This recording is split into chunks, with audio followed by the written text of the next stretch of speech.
Pemirsa, kisah buaya berkalung ban populer dalam 6 tahun terakhir ini. Ia bukanlah buaya jadi-jadian, melainkan buaya yang benar-benar terjerat ban sepeda motor hingga bertahun-tahun menjeratnya. Tapi kisah itu kini sudah berakhir setelah warga berhasil menyelamatkannya.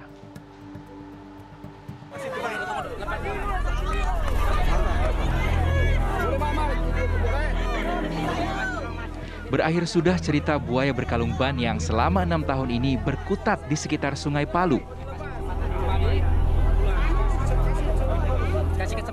Senin 7 Januari 2022, Dili, seorang warga asal Sragen, Jawa Tengah, berhasil menangkap buaya berukuran 8 meter itu di Sungai Palu. Informasi tertangkapnya buaya berkalung ban ini dalam sekejap beredar di media sosial. Warga yang penasaran pun beramai-ramai datang. Bahkan sepanjang bibir sungai di sisi selatan jembatan Palu 3 disesaki warga. Alhasil, tim pemadam kebakaran dan penyelamatan Kota Palu yang hendak mengevakuasi buaya tersebut terhalang. Selanjutnya, warga bergantian memotong ban yang selama ini menjerat buaya malang itu.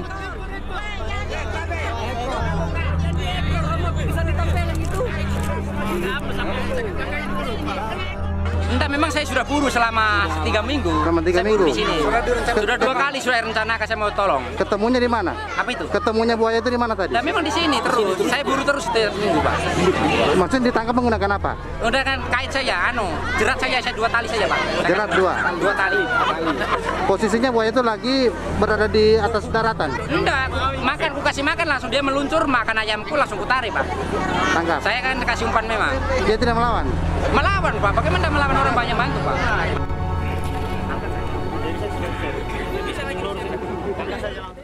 Usai ban yang menjerat itu berhasil dilepas, warga tidak membolehkan buaya tersebut dibawa ke penangkaran. Petugas pun disebutkan merelakan buaya itu dilepas liarkan kembali oleh warga ke habitatnya di Sungai Palu.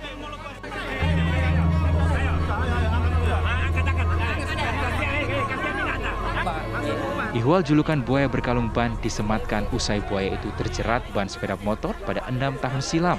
Sepanjang kurun waktu 6 tahun itu, keberadaan buaya tersebut kerap muncul dan sembunyi.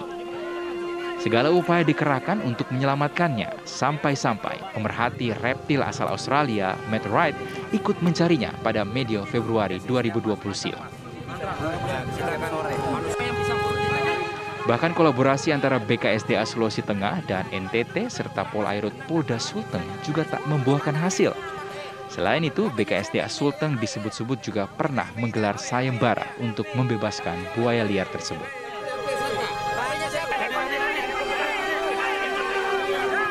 Akankah Dili terpilih sebagai pemenang sayembara?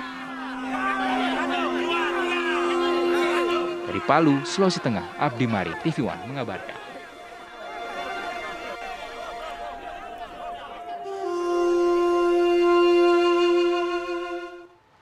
Ya, untuk mengetahui informasi lengkap bagaimana buaya berkalung ban tersebut berhasil diselamatkan, kami telah tersambung dengan Dili, sang pawang yang menangkap buaya tersebut. Selamat sore, Mas Dili, apa kabar? Apa kabar, Pak? Baik, Mas.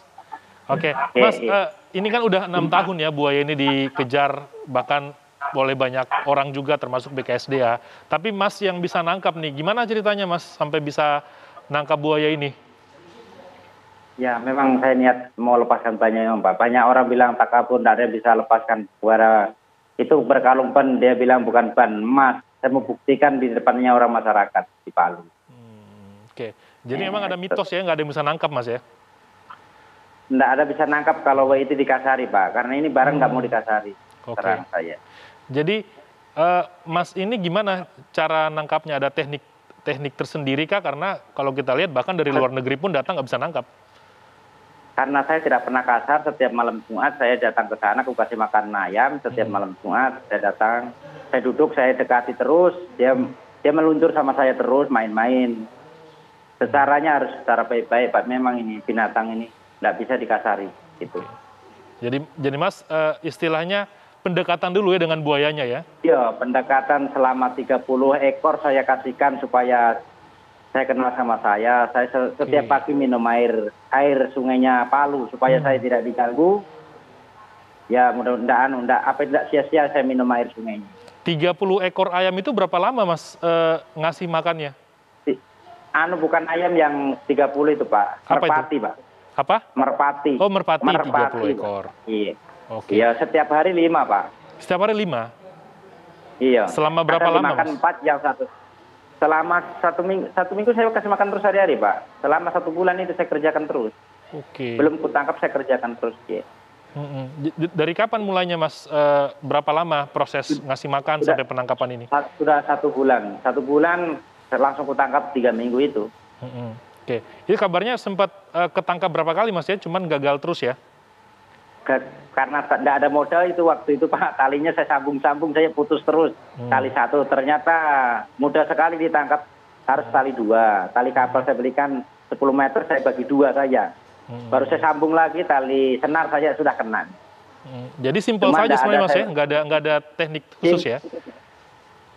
Memang itu tekniknya dia kalau makan sama saya terus, jadi makanya dia dekati saya terus. Saya kasih kolongan saja. Dari tengah langsung meluncur di kolong saya, di gawang saya kan saya bikinkan gawang Pak itu, gawang bola itu Pak. Saya kasih tali saja Pak, langsung ku tarik. Oke, jadi istilahnya sudah kenal ya, sudah jadi pawangnya begitu Mas ya? Ya harus kenal dulu sama itu binatang itu Pak. Kalau nggak kenal nggak bisa memang. Nah, kalau Mas sendiri kenapa akhirnya mau menyelamatkan buaya itu? Karena banyak orang bicara takabur, dia bilang itu di penjara sama gaib, tidak bisa dibukakan seumur hidup. Makanya saya tidak percaya waktu itu bahwa ban tetap ban. Saya orangnya tidak percaya.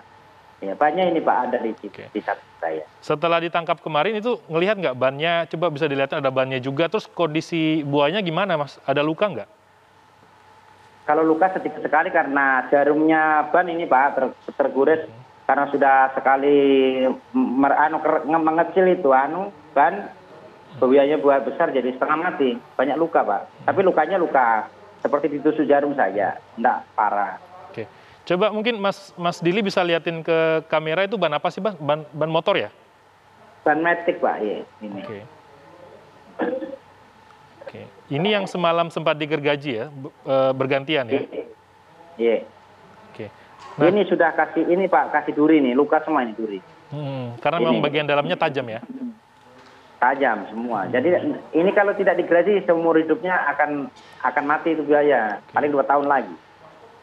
Seberapa besar sebenarnya Mas, kalau Mas karena kan nggak sempat dibawa ke BKSDA ya, itu seberapa besar ukuran buaya itu?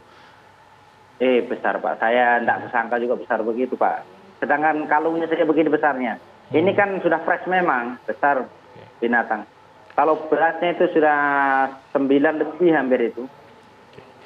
Mas Dili kan sudah berhasil nangkap buaya ini, disebut pawang juga. Sebenarnya kalau sehari-hari Mas kerjanya apa Mas? Saya cuma menjual burung saja Pak di pantai-pantai itu Pak. Nah, berani untuk menangkap buaya, kok bisa gitu berani untuk menangkap buaya ukuran besar lagi? Enggak, kalau saya anggap saya itu buaya, saya bilang kan saya pernah kata kalau buaya itu sering kumaini Pak. Ya penting saya tidak niat jelek. Oke. Maksudnya maini gimana Mas? Kalau saya lihat harus saya kasih makan dulu, baru saya panggil lagi bisa saya. Saya kan punya kelebihan panggil buaya bisa juga, tapi yang penting sudah aku kasih makan. Oke. Nah ini kan sebelumnya kan BKSD juga sempat kasih sayembara ya, kalau misalkan dapat tangkap buaya ini ada hadiah, itu masih ada nggak Mas hadiahnya? Masih berlaku nggak? Saya kurang paham Pak itu, karena saya memang ikhlas, saya tolong. Kalau memang dikasih hadiah ya syukur, kalau tidak dikasih ya memang saya bantu memang Pak, tolong. Oke, baik. Saya orangnya tulus. Iya. Baik, terima kasih Mas Dili. Semoga ada balasan terbaik Mas ya setelah membantu buaya itu sudah 6 tahun. Bahkan dari luar negeri juga sudah datang untuk menangkap, tapi tidak mampu, baru Mas Dili yang bisa. Makasih banyak Mas Dili sudah berbagi cerita di kita di Ragam Perkara sore ini. Terima kasih banyak. Terima kasih Pak.